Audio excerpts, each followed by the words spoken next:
Welcome to another episode of the NTP Tech People Podcast. On today's episode, we have Michelle Crawford, Chief Conversationalist at Being More Human. Welcome, Michelle. Thanks for the invite, Jimmy. Not a problem.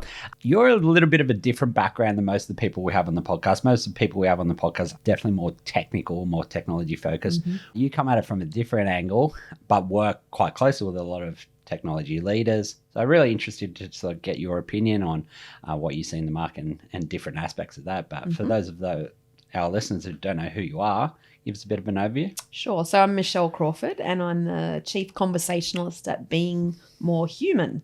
And Being More Human is a consulting company that is focused on helping everybody to reach their human potential in every way that means in the biggest picture.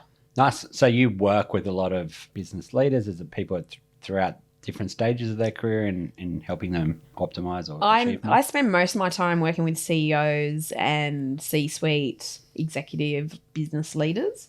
And we also work more broadly across the rest of the companies that we work with as well. But different consultants do that and we use different tools for that. Awesome. Yeah. Technology is an interesting one. People growing the technology careers can either go one or two ways. Either stay really technical and grow the careers strong technical and become like technical experts. That used to be an angle where you had to be a team manager to earn really good money, whereas these days you can actually stay super technical and earn really good wicket. Or you go the team management route, which is getting less hands-on with the technology and more people management, leadership, that type of thing. So I think that angle is a really interesting one where, you might be able to provide some insights today. For the people who are aspiring to go down team management and leadership routes, is there any general advice when you're starting to manage people, starting to manage teams that people should take? Any learnings, any trainings, any general advice of people as they start that career that they should be looking into? I think the most basic and potentially obvious, but you don't talk about it, element to leadership is actually just to like people, to genuinely be a people person and want to spend time with people and talk to them, understand what makes them tick, understand how to engage and how to connect with people and how to get the best out of them. And liking them is a great first step toward that. Yeah, so if you're not a people person, you don't genuinely get a buzz out of that. Managing people on a day-to-day basis is probably not going to be something you enjoy. Probably not. You probably should stay in the technical space and not manage or lead people. Yeah, which I think is a very, very relevant piece of information. I think it's something that everyone used to think you have to manage people, you have to manage teams to have a successful career.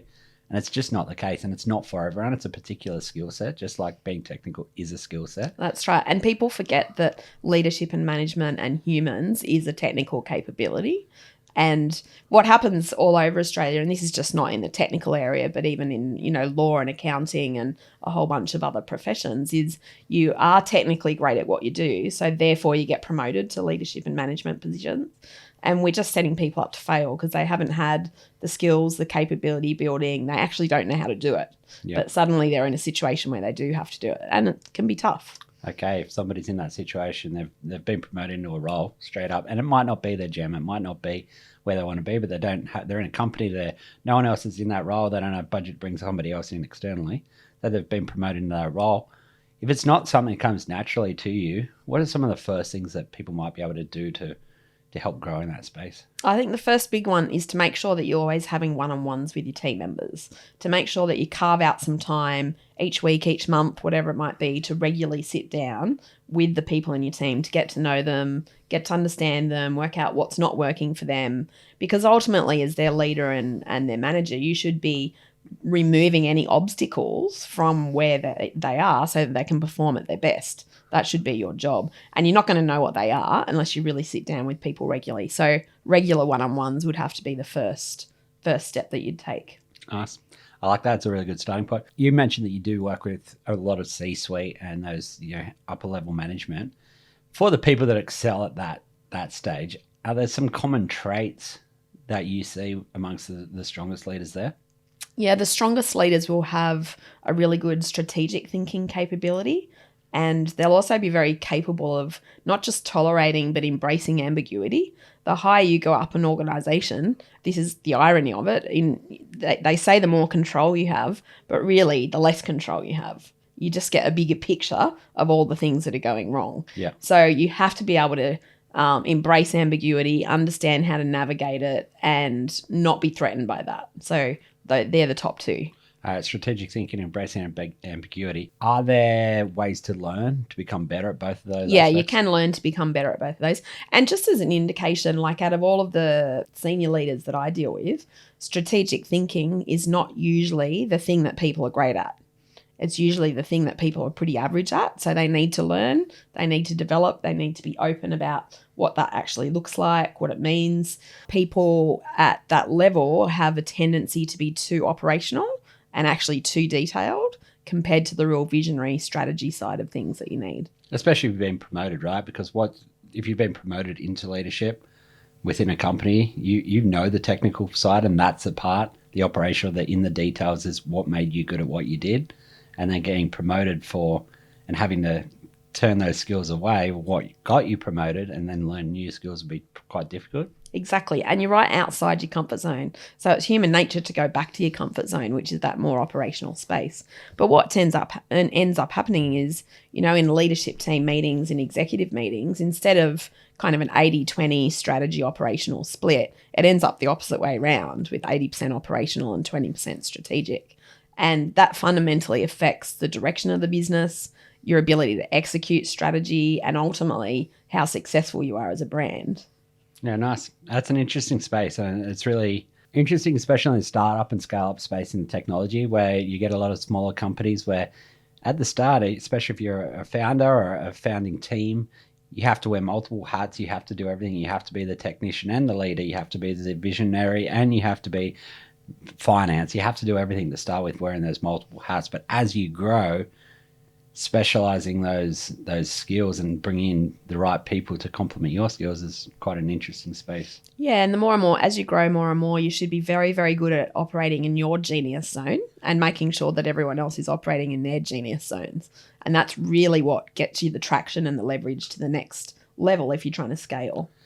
This genius zone, I've not heard of this before. Can you give me a bit of an explanation on? Well, everyone has a genius zone in one area or a group of areas that they might work on. I guess it's just another word for a super strength. Yeah. So if you think of what your particular super strengths are, the more that you can position your day-to-day world being in an area that covers your super strengths, the easier it is for you, the better you are at it, and the less frustrating it is for people around you because you're going to be awesome at what you're doing. Whereas if you're constantly stretching yourself and working outside your comfort zone and working in areas that are really not your, key capability areas, you can do it and you can get better at those things. You definitely can, but it's not the most efficient use of each individual. Working in your genius zone is the most efficient use of each individual. Yeah, I like that because it's quite an interesting, there's two ways of looking at it. As you said, you can the double down on your strengths, which is what you're saying, and just continue to play in that space and be really, really good at that, or diversifying your skill set and try to broaden, your skills across multiple things when you'll be average at best sometimes on multiple things, and maybe you don't get to use that genius zone as frequently. So it's an interesting challenge where, again, in smaller companies, I think you have to broaden your skill set just by the nature of not having as many people there. But then hopefully as you grow and get more people in your team, you can then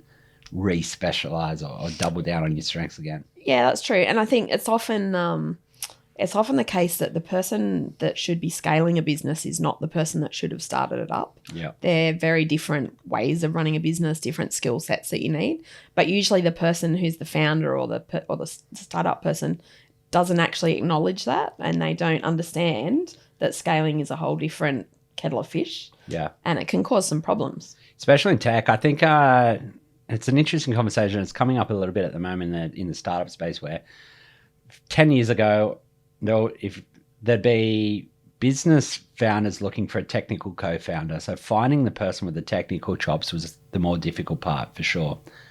Technology is becoming more easily accessible. There's no code tools out there and things these days where you can build your technology a lot easier without the bigger challenge finding that technical co-founder.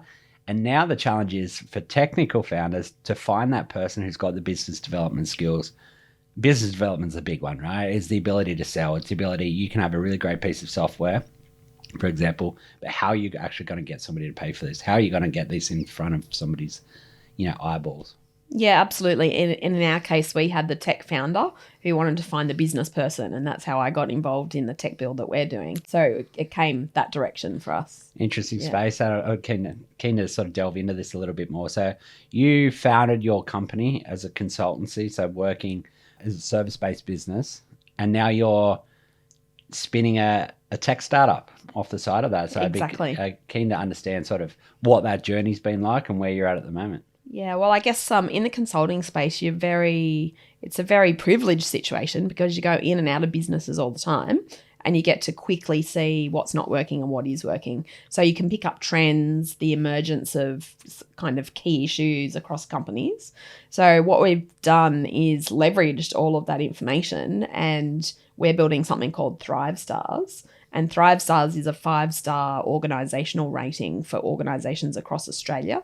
So ultimately, you'll be able to search for, if you go to Cairns and you want a hairdresser and you want a 4-star hairdresser, you'll be able to Google it and up will come your 4-star hairdresser as an example. So we are measuring 5 different things for that tech build. So we're measuring culture, inclusion, wellbeing, productivity, and sustainability. So they're the 5 metrics that really deliver organisational prosperity. Yeah. So the measurement of those 5 metrics then gets displayed on an executive dashboard. So CEOs and leaders can go into their monthly meetings with real-time data about how the organisation is performing across those 5 metrics. Because what the problem is now is you get your culture data, but it's 2 years out of date, or you get your engagement survey, but it's from a year ago. So there's no access to real-time data in terms of organisational performance. Yep. So that's what we're going to be doing. Right. Nice. And whereabouts is the build at? Where's the journey at the moment? I think the tech's about halfway there, approximately halfway there. So going through ideation, you've obviously seen the opportunity in the market. Gone through that, you built out the fundamentals of it and starting to build out the actual tech platform. Yes. So the companies will have access to this platform. They can log in, and there'll be ways to measure those 5 key aspects of the business. Yep. And so you'll be able to determine whether you're a 3.5-star business or a 2-star business, and of course use it on all your marketing.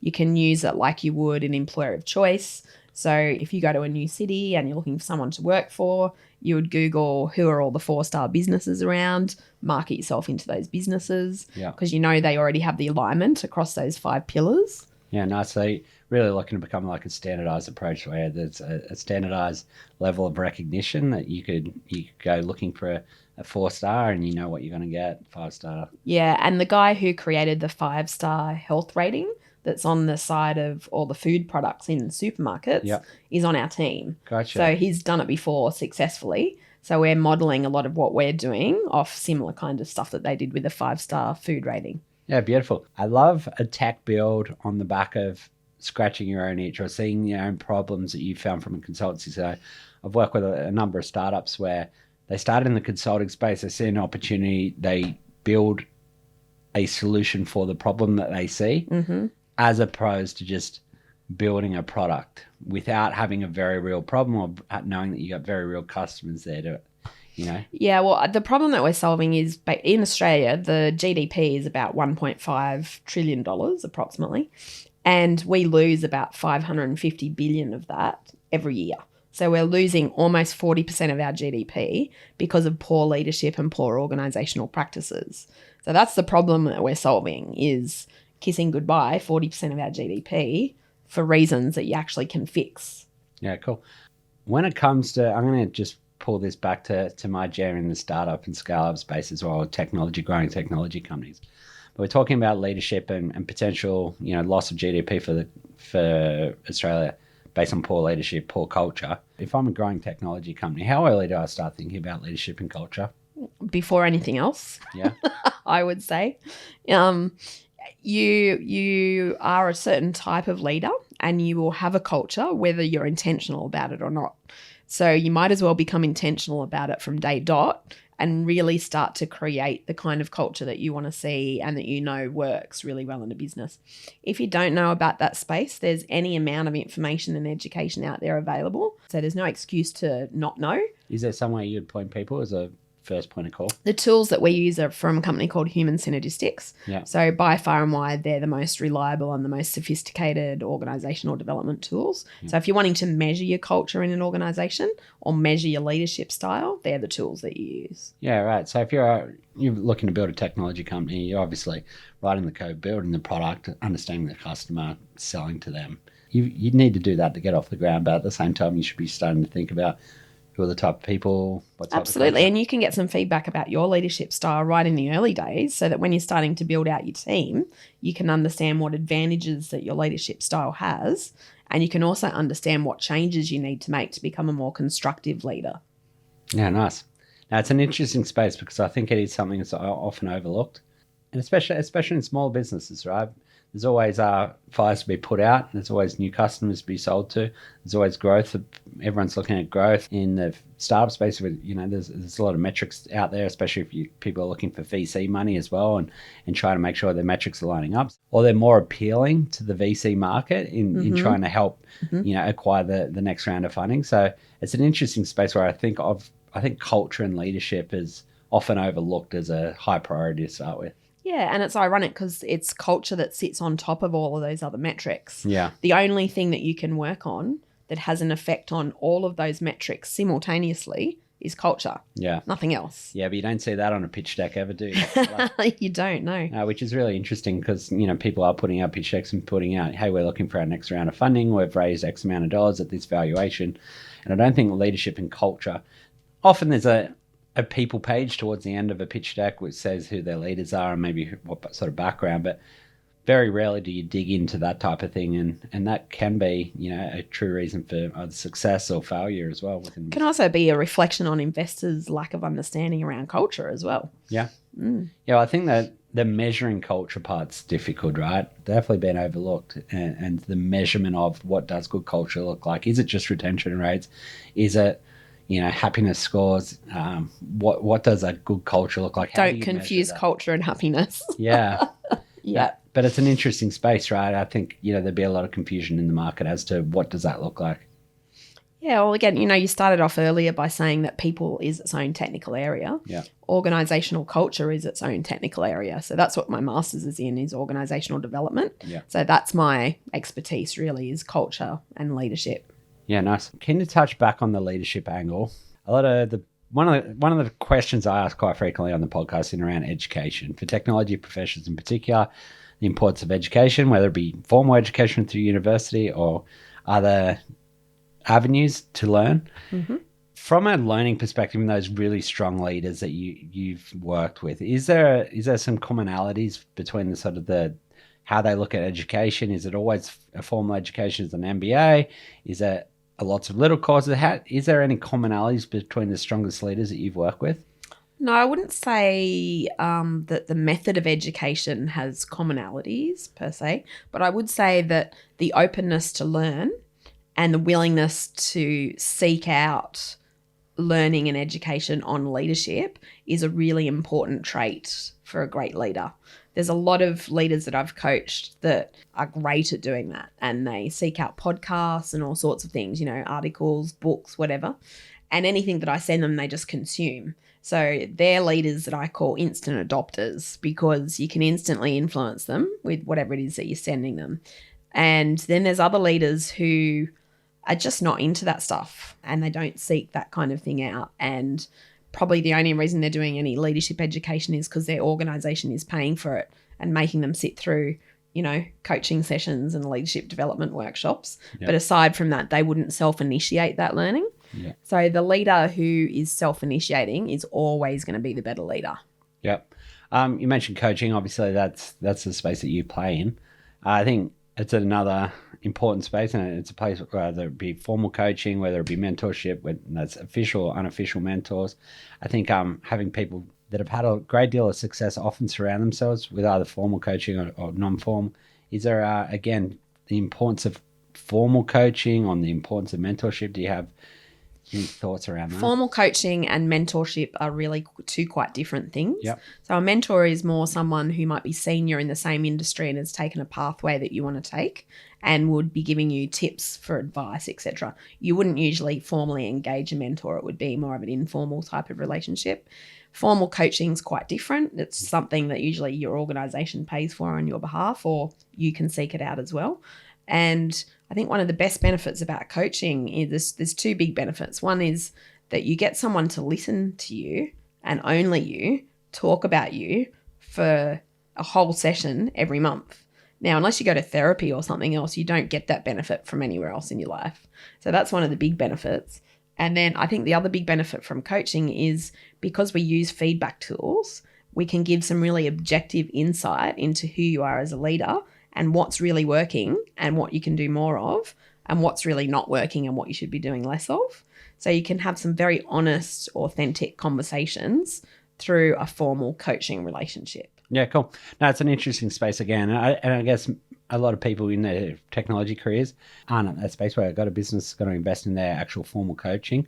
But that mentorship can be something that really gets you through those early stages. Looking for mentors that have walked that path before you, seeking them out and trying to get their advice. Is that the approach that you've seen? Oh, definitely. So I'm part of the venture mentoring program through Newcastle Uni. So I'm both a mentor for another venture, as well as our venture Thrive Stars being mentored. So that kind of a program is invaluable because it is structured. It's quite well planned. You can pull in mentors for where you are in your stage of the startup or the tech build. Yeah. Depending on what you need, you can source those out. So that kind of thing can be absolutely invaluable. Yeah, I think having somebody that's been there and done that before, you might be quite overwhelmed and think, the sky is falling down because it's the first time you've gone through a particular situation, where somebody that's been there, done that, can really just take that one step back, look at it from a higher perspective, been there, done that before, and be able to guide you through that process. Yeah, and something that can be really reassuring, but it can also be confronting in a good way. And sometimes you really have to look at where you're heading and decide to make some major changes, even in the middle of a tech build, as we know. Yeah. I think the one constant is change through that technology, and the technology stack or the actual product vision often changes throughout the process. The more that the more that a business is talking to their customers, understanding the true wants and needs. It's the whole point of building an MVP, right? And then starting to evolve on that. Yeah, absolutely. And I think, like any tech build is better the clearer the scope that you have in the first place. Yeah. So I think the clearer about what your idea is and what the problem is you're solving, then the easier the tech is to build. Yeah, cool. A lot of tech leaders, I think, for people that are growing their careers and looking up to really strong leaders, whether it be in tech or just general business leaders, can often put these leaders on a pedestal and think, these people haven't made the mistakes, haven't gone through that, the same challenges as them, and obviously had some really massive success. The failure that you see these leaders, these top people that are top of their game, the failures they go through and how they deal with that, is there any advice that you'll give other people they're going through their career, they're having some challenges, they might have had a project go south or had a big mess up at work and then gone through a failure, and then how to work or learn from that? I go so far as to say there's not even any such thing as failure. Yeah. They're just finding out ways that don't work, And if you've found out a way that doesn't work, that's really cool because you've eliminated something that you're not going to pursue anymore. So then you're going to try another way that you think is going to work, and that either works or doesn't work. Then you try another way. So to me, it's just a process of elimination of ideas until you actually find a track that works. But modern wisdom is that any kind of failure that you have should stimulate a certain amount of reflection on your behalf. So you should be stepping back, gaining perspective, looking at whatever it was that went wrong or that wasn't as you expected, and learn from that in some way. And provided you've learned a lesson from the failure, then it's not a failure. Yeah. I just think it's something that can, again, be overwhelming, and something that as you're growing a career, we can put people on a pedestal. We can look up to people and think that they're perfect when, in fact, very often they're not. No one's perfect. It's just that some people are more honest about their issues than others. Yeah. Again, that's a very good point.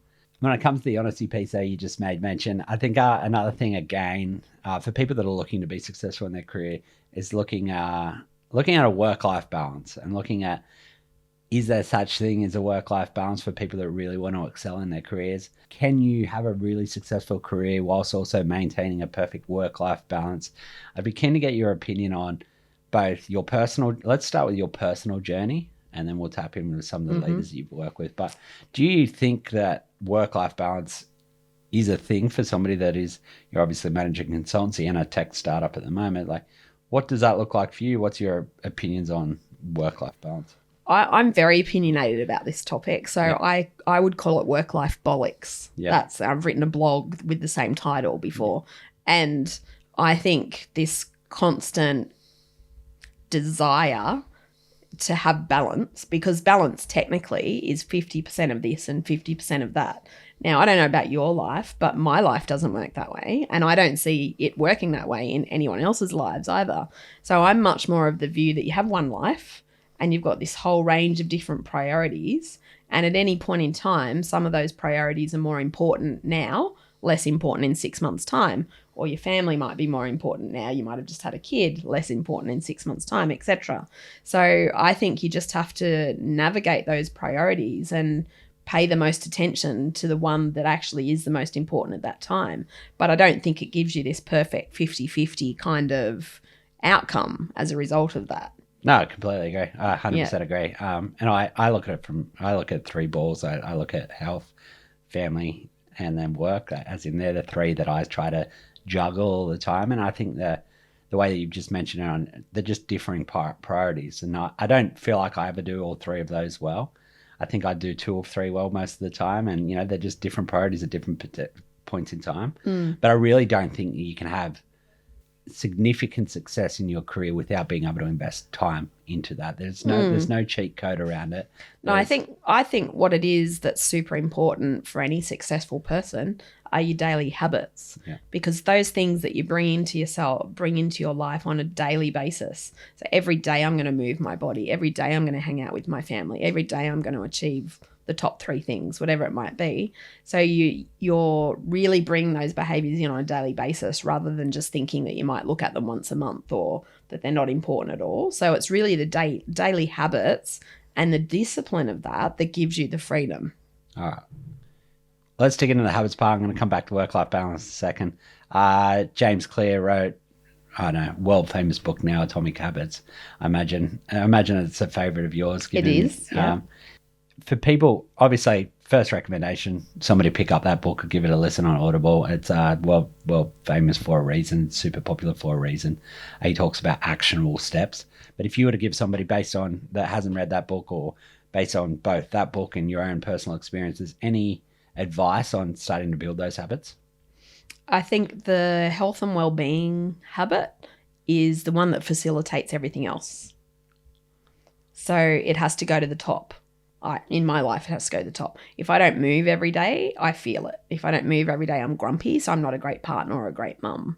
So whatever it is that you're doing, you don't need to measure it. You don't need to be great at it. It doesn't need to be, rocket science, but get off your backside and move every single day religiously, whether it's in the morning, lunchtime, nighttime, whatever it might be. If you miss out on a chance, do your 10 minutes yoga at night before you go to bed. Okay. So whatever it is, move.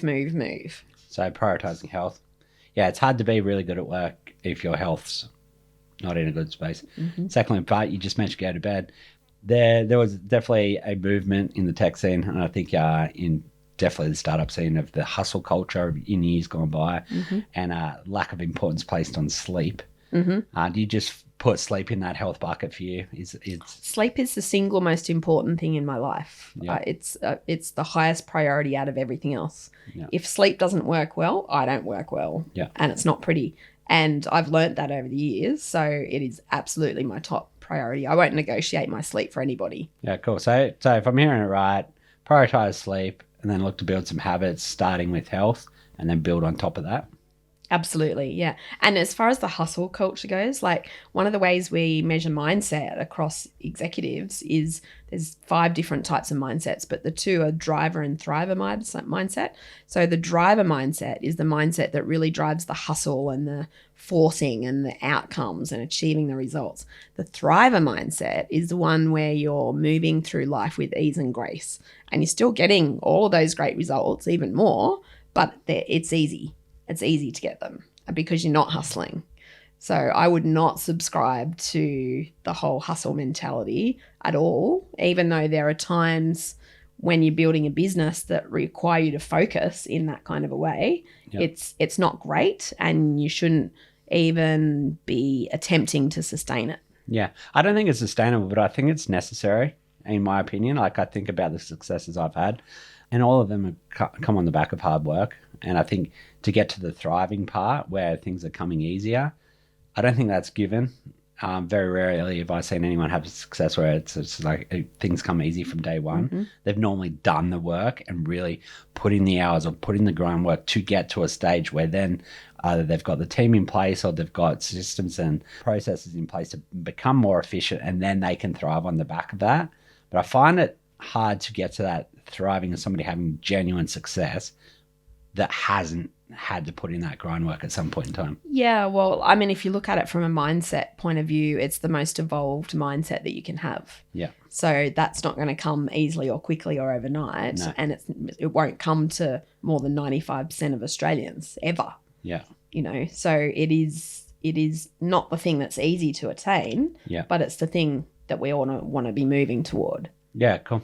No, I agree. And I think that's tying that back to that work-life balance, because I think the people, again, who I see have a lot of success in their careers are people that don't actually just sit work in one bucket, life in the other. They actually get some genuine enjoyment and satisfaction out of their work, that it's not just a really hard and fast line between work and life. And I go to work, I finish at 5 o'clock, and then I'm doing the life part. Work part's done. Absolutely. It's just all one bucket. Yeah, from my point of view. Especially with people that are having success. Like, if you can find some genuine connection to what you're actually doing day in, day out, and you actually get satisfaction out of that, then the putting in the extra hours, the thinking about it after hours, the, coming up with those ideas, when you merge that and it all becomes one, I think a lot of people have more success. Yeah, I would entirely agree with that. Yeah. You mentioned 5 mindsets just before. You mentioned 2 of them. What are the other 3? So sufferer, survivor, passenger, driver, and thriver. So if you look at sufferer, survivor, and passenger, around 75% of Australians are in those 3 mindsets. Yeah, right. And just for a quick overview of each one. Sufferer is woe is me, victim mentality, the world's done it to me, lots of complex trauma, unprocessed, unintegrated. Survivor is like you've just got the courage to leave a domestic violence relationship. So you've taken a step forward, but you're still in the shit.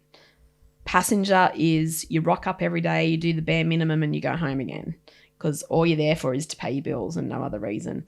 Driver is like your classic professional, where you're pushing, hustling, making outcomes, delivering things, etc. And then thriver is the path of ease and grace. Yeah, and that's where we want to aim to get towards. Yeah, cool. And you mentioned it was only 5% of people that actually make it to that thriving. Yeah, less than that.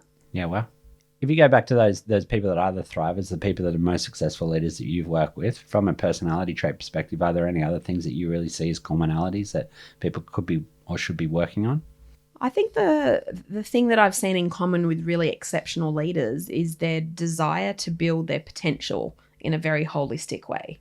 So they recognize that they've got potential technically, and they build that. They recognize that they've got potential in their health and well-being, and they build that. They recognize they've got potential in their relationships, so they build that. So they're looking at their lives from this 360-degree perspective, and they're really wanting to be the best version of themselves in each of those areas. That's definitely the key trait of exceptional leaders. Yeah, right. And leadership, you mentioned it before. I know we're digging into that, but it is your area of specialization. You mentioned a lot of these personality traits and skills can be learned, and it's the fact that these people that are having success invest in this and invest in that continual growth. Is that just the commonality? The commonality is the actual desire to continue to learn and continue to be better. And absolutely. Then the all the rest of it comes on top of that. Yep, everything else comes from that. Every other leadership variable can be learned or taught or understood if you've got that key trait of wanting to do it in the first place. Cool. Continue down this leadership route and the team part. Technology companies that continue to innovate tend to be the ones that are having a lot of success. So the world we move in moves very quickly. There's a rise of new tools all the time.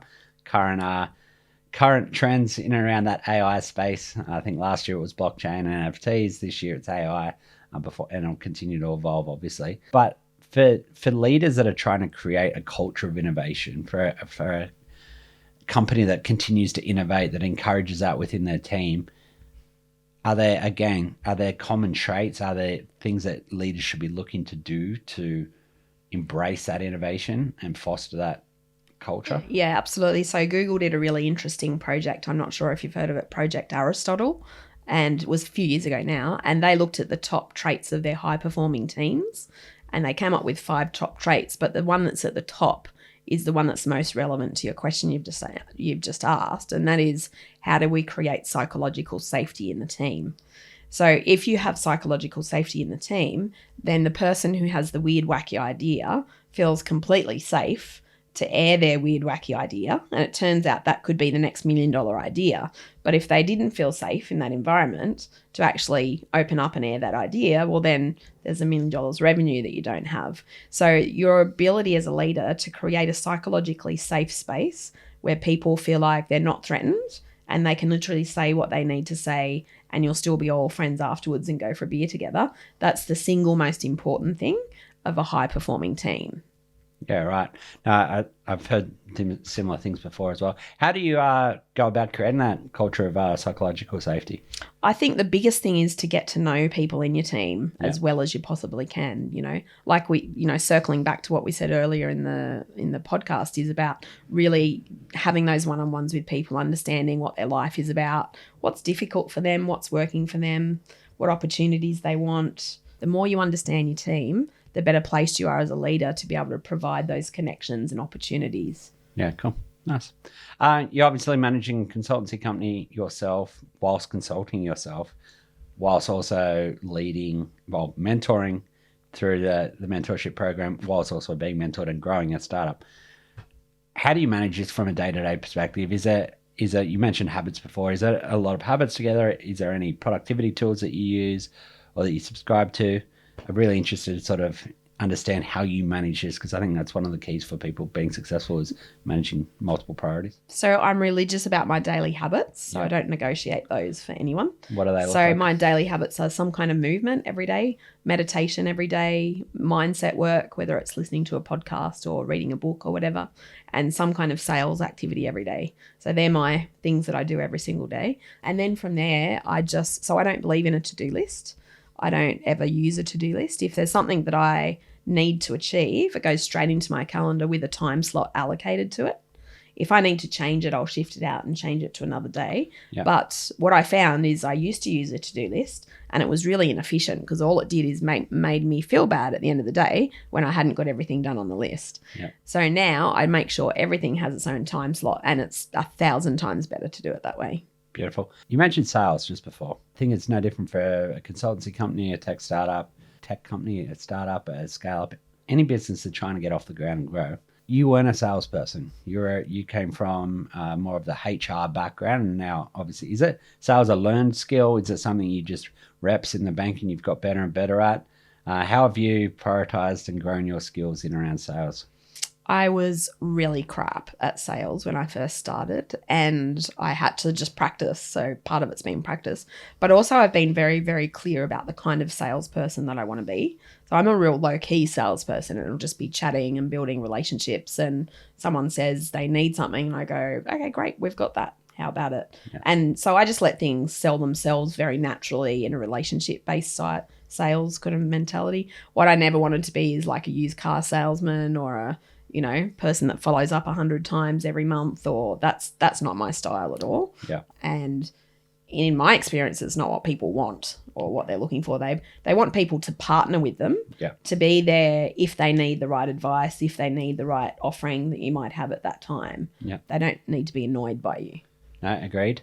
Agreed. Yeah, the sales part, I just think it's a really good takeaway for a lot of people that are trying to build a technology startup, or even just sales internally. If you're in technology, being able to sell your project or your idea internally, and it might not be selling to a customer, but selling internally to your stakeholders or higher ups within the business that you're going to need vested in your other project, your ideas, or whatever you're working on. Well, you got to remember that you're selling at night when you tried to get your kids to eat their vegetables at dinner time. You're selling, right? So everything that you're doing all day, every day, nearly every conversation that you have is some kind of influencing or sales-based conversation. Yeah. So when you can understand that, then you can go, oh, I actually can do this. Yeah. So I can get good at this. So it takes away the mystery of sales and the kind of some people can do it and some people can't sort of elements to it. No, I agree. So I think when you realize you're doing it all day, every day anyway, and you just start to leverage off your style, then that's what works. Yeah, just the ability to influence is something that I think could be one of the most important skills for anyone to learn. Absolutely. Yeah. I like it. All right, so to-do lists are out, prioritizing things in your calendars are in, habit building. These are the things that sort of you structure your days on. Absolutely. Yeah. Cool. You mentioned one other thing there. You mentioned meditation. I think it's, if we talk about trends before with blockchain and AI, meditation's definitely had its heyday and still is popular. For people that never tried meditation or have tried meditation and failed, is there any advice you would give people? Yep, there's no right and wrong way to meditate. So don't buy into any of this stuff that says you must do it this way or you must do it for this amount of time or you must do it, in this particular modality. None of that's true. So there's no right or wrong way is the first thing. So you can't stuff it up, you know. So go into it with the confidence that you're going to give it a red hot crack and go. The other thing is if you've tried meditation for anything less than a month and stopped, you haven't tried it. You haven't given it a red hot crack and go, because to give something a red hot crack and go, you need to do it for at least a month to get the habit ritual part behind it and to experience the benefits of meditation. You need to have it for about a month before you're starting to get the benefits of meditation as well. There's two main ways to do it. You can do what they call a guided meditation, which is someone talking you through a process. I prefer to do it that way. You can do a silent meditation or a moving meditation. When you go for your run in the morning, it can be a meditation. You'll be sitting on the beach. You can do it anywhere. It's free and it's like the best secret pill that you've ever had. Yeah, no, I like it. Something I've tried and failed at many times. So if people are interested in the 5-star reviews that everyone's seen on food and trying to understand how that may work for businesses, understand more of that journey, how do they find out a little bit more information? How far away are you being built? Are we raising money? Where are we at with that? So you can just jump onto thrivestars.com.au to find out all the technical stuff behind it. We are crowdfunding at the moment for our tech platform to be built. And our goal is to raise 100K by December. Cool. We'll link that up in our show notes. For people that are interested in finding out a little bit more about leadership or understanding, picking your brain on things in around leadership and culture, where do people find you? Pretty much any of the social platforms, just beingmorehuman.com.au. Beautiful. Thank you for your time today, Michelle. Thank you. Pleasure.